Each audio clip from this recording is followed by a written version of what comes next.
Good afternoon, everybody. My name is Carl, I'm a recovery coach at Cap Recovery. This is our family meeting for the day. And I have an article here that goes, the family dynamics of addiction. Me and each other member plays a role. Discover yours. So find out what role plays in your addiction. If you're an addict, or you're the innocent bystander, or you're the mascot, or you enabler. So the list goes on. To see what your role plays in the dynamic of addiction. So we'll start off. You may have heard addiction describes a family disease. What does this mean? In its most basic sense, is that while the addict receives much of the attention for their sickness, their family also plays a significant role in the development and continuation of their addiction. Long-term addiction recovery is therefore more achievable when family members are actively involved in the process. So it goes on to say, how is addiction a family disease? Addiction is not a solitary disease. Hundreds of research studies indicate that substance abuse disorder and psychiatric illness involved from the complex interaction of family dynamics, genetics, and environmental factors. The National Institute of Drug Abuse reports that 25% of children grow up in a home where substance abuse is common. Other studies have shown that there is often predicts whether a child eventually starts using drugs as a teenager and becomes an adult addict. Children who live in the homes where they see family members abuse drugs or alcohol regularly are victims of adverse childhood experience or events that include childhood trauma. Studies reveal undeniable links between an addiction and mental disorder later in adulthood. Not all are in function of a family dynamic. For example, emotional or sexual abuse by a non-family member can cause early trauma, but the majority of do come from the behavior of family members, such as growing up in a violent household, being victimized by continuous divorce between parents, being raised in a home where drug use is common and visible, emotionally, sexual, or physical abuse by parents, siblings, or other members of a shared household, a parent's engagement in criminal activity, having an incarcerated parent or guardian, being raised in foster homes. So some of these things that we're talking about that can cause trauma, and we what the recovery process has done for me is to see why I started using drugs, right? It talks about if it was your environment, your friends, your people, places, and things, family members, it was visible and available. So there's a lot of factors that I had to look at to see why I started using drugs in the first place, right? And then over the years that I found out that like I was the problem either way, shape, or form, but there's other factors that come into play, right? What happened, who it happened, whatever the case may be, what your story is your story, but we had to search through the gravel to see what the root is, see what's going on, why, and what we're going to do about recovery today. And it talks about families are a system, and more than that, they are most people first system. Your family is there for the moment. You are born often through childhood, adolescence, and even into early adulthood.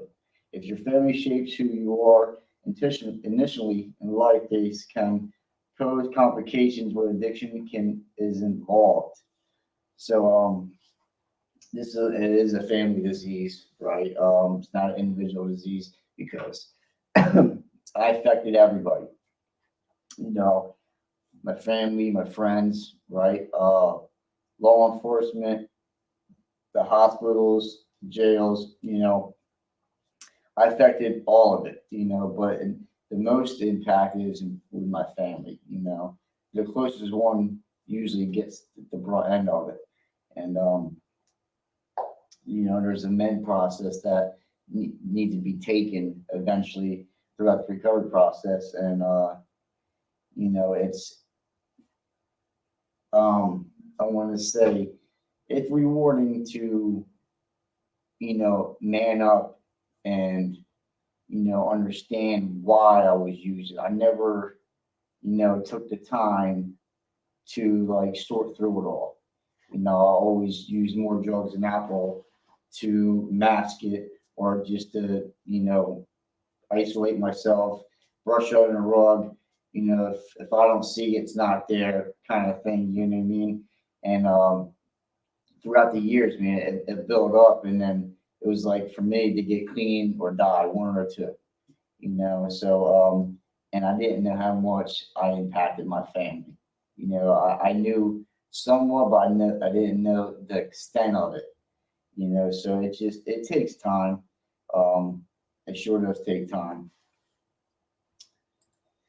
The family dynamics of addiction. No family is prepared to deal with a loved one's addiction. When a family is distraught, confused, and desperate, they may inadvertently hamper the addict's recovery as even support that family member's addiction. Often as a part of this process, family members will assume different roles. So there's different roles for the family members, right? And I think I touched on a little bit earlier is like what role does each family member can play? Because we have the neighbors, um, some of them I touch on the scapegoat, the codependent family member, there's the hero and the mascot. So we're going to be going through all these things, but we have to see what role I played in and others played in, right? So the addict, we'll go through the addict first. Of course, a central role is that of the addict. Substance addiction severely impairs their capacity for thinking rationally. Cravings for their drugs of choice cause addicts to lie, steal, and do things they would never do when sober. Very true. Unfortunately, family members tend to excuse this behavior because they are truly love the addict and do not want to see their loved one on the street or in jail. Once an addict recognizes certain family members are as enablers of their addiction, they will take advantage of this enabler as long as their addiction continues. Yes. So my mom, took care of me for the longest, right? Because I'm her son. She loves me. She cares about me, and and she, in that sense, she loved me, but didn't want me on the streets and didn't want me doing this and that. So she would, enable me some as you speak. She might look like it was helping me, but in the long run, it was hurting. And thank God she didn't give up on me. So, yeah. So the enabler, we're going to the enabler. Enablers may be mothers, fathers, siblings, grandparents, and other family members who may be well intentioned, but ultimately help the addict continue in their addiction. Enablers are the ones who give the addict money to buy drugs, drive them places to get drugs, bail them out of jail, give them a roof over their head, and defend them when they steal from other family members. Enablers are just as addicts as to their behaviors as the addict needing professional help. A neighbor may have been supporting the addict for years because they feel sorry for them and feel guilty of the possibility they may have encouraged the addiction. During an intervention, the mediator will address enablers by telling them that they are the ones who can make the intervention successful. Other family members who are not enablers will also be asked to take a firm stance toward the addict's expected resistance. I constantly remind the neighbor of the consequences if the addict is not forced to enter a treatment program.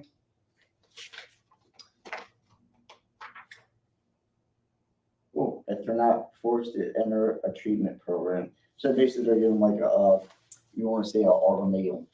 It's like you got to very get clean, or like, we have to set them boundaries. We have to set, and we have to stay firm with them, because like as family members and stuff like that, we say things, but we only do it for the time being. We have to say it, stay firm, and follow through with it. If not, as an addict, as a recurring addict, I would prey on that. You know what I mean? When I was in active addiction, I would use that to my advantage. Like I know eventually my mom will let me come in the house or come stay, or eventually will give up and give me money. You know what I mean? So I would prey on that to get what I wanted. So we'll go on to the hero and the mascot. These roles involve common coping mechanisms that people tend to confirm to when their family is in conflict due to addiction. The hero is similar to an enabler because they try to assume responsibility for the addict's actions. However, heroes do not enable the addict financially or otherwise to support their addiction. The mascot attempts to downplay the crisis with comedy or sarcasm. Mascots often feel they aren't strong enough to participate in assisting their family or simply don't want to use their time or energy to help. Yeah, so a lot of this, pertain to my active addiction, right? Um, you know, the hero and the mascot, I think, at times everything, you can switch, right? You can be a hero one day and a mascot the other. It's not always one thing, but a lot of these things um, cause not want to say refrain not cause my addiction, but played a part in my addiction. The scapegoat or family members who receive most of the blame for addiction problems and probably other problems in the family. Since scapegoats often perform poorly at school or work, perhaps because of an undiagnosed developmental or psychological disorder, blaming the scapegoat is a coping mechanism for the family that doesn't want to confront the addict's behavior. So I'll use a lot of things for a scapegoat. Um, what was made, I'm using because of this. I always play the victim. It's never me, it's always somebody else.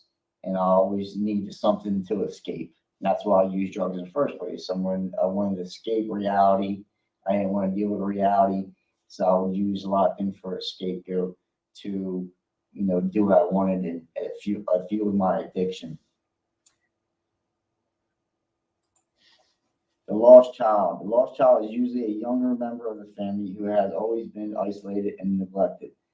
They typically are not as assertive as other members or of the family and may become distant from the conflict. That lost child may perform poorly at school or work and have few, if any, relationships with peers. The lost child. The lost child is usually a young member of the family who has always been isolated or neglected. So, neglected, that can play a part uh, in why, people use. Everybody can feel neglected at some time or another, but as a child, that does impact you different than while you're an adult. So, like, I think it's very important to, when we have kids or raise kids to, really fill them up with positivity and teaching them, the basics and proper things in life because it always start with a child. This is what you learn over the years to be grown-ups, right? To like, be in environments of, violence, physical abuse, drug activity, or whatever the case may be. But we sort through all that stuff and be like, well, that's, why I started using in the first place, so lost child, can be um, crucial. That's very important to, it talks about schoolwork and having few relationships with peers. Um, it's just very important how we teach our kids and what we teach our kids and what our kids are involved in, especially nowadays now. Right. The codependent family. When the addict's family are all enablers, they may be considered a codependent family. Addicts learn through trial and error when kindly behaviors make their family members codependent on them. In other words, the addict says and does certain things that make the family feel guilty or sorry for them. The addict may become verbally abusive when others try to force them to abide their rules, justify why they are addict, and bring up past events to blame family members of their addiction. Yes, I've done all that. As an addict, I would, like I said, play the blame game. Didn't want to take new direction. Didn't like rules. I was always non-compliant. Um, Always bringing up past events, and this is why I used, and this is why I did this. You said this, or I did this. Always did the 1-2 skip beat. Always blame others. Always never taking responsibility for my actions. Um, so we'll go on to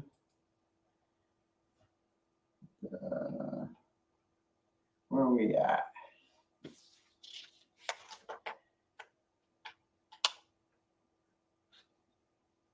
Where's this one?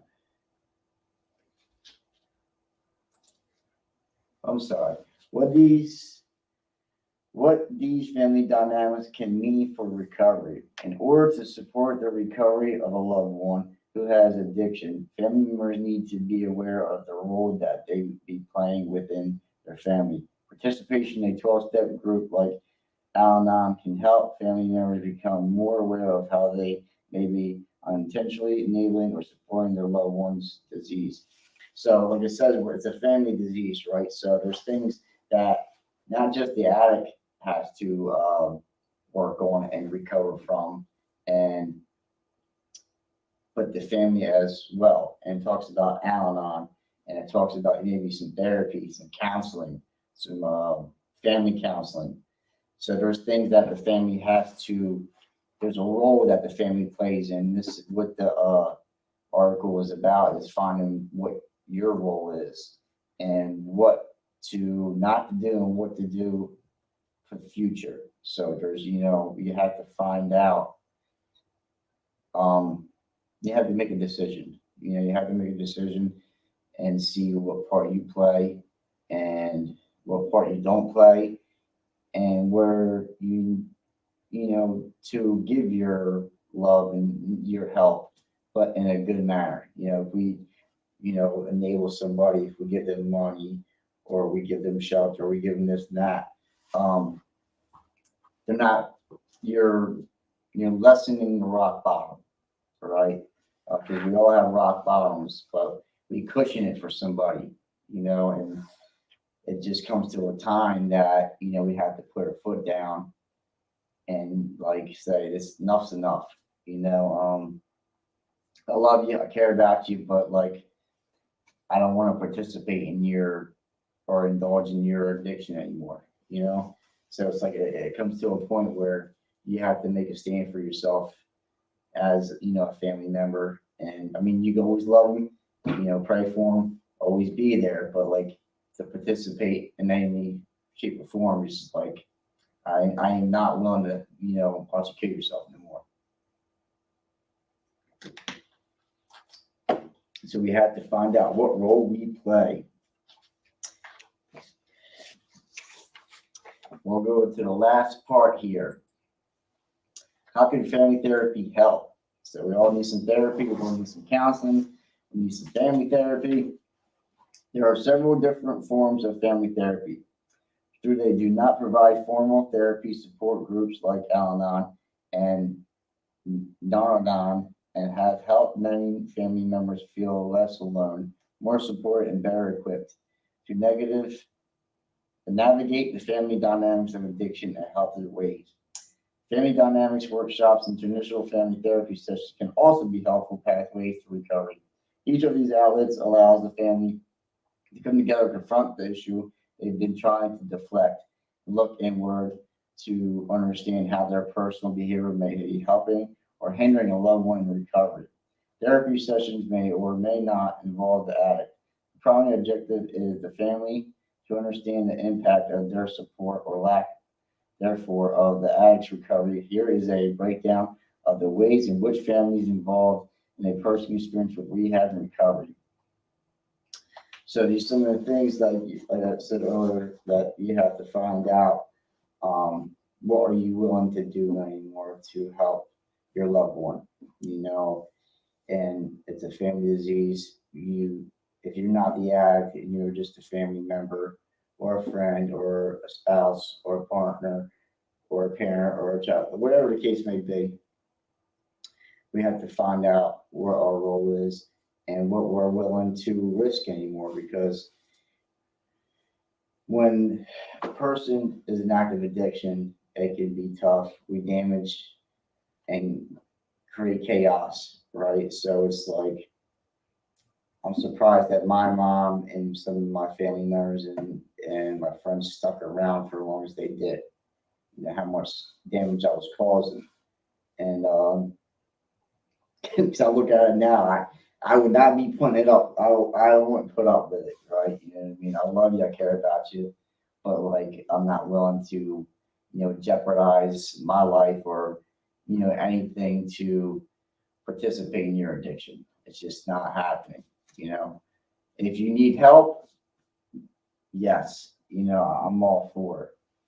But I'm not participating in your, in your nonsense, as you speak, But yes, family therapy, counseling, therapist, all that good stuff. It's always good to, seek professional help. It's always a good thing. So that was our end of our meeting. Until next time, my name is Carl. I'm a recovery coach here at Cap Recovery, and I'll see you later.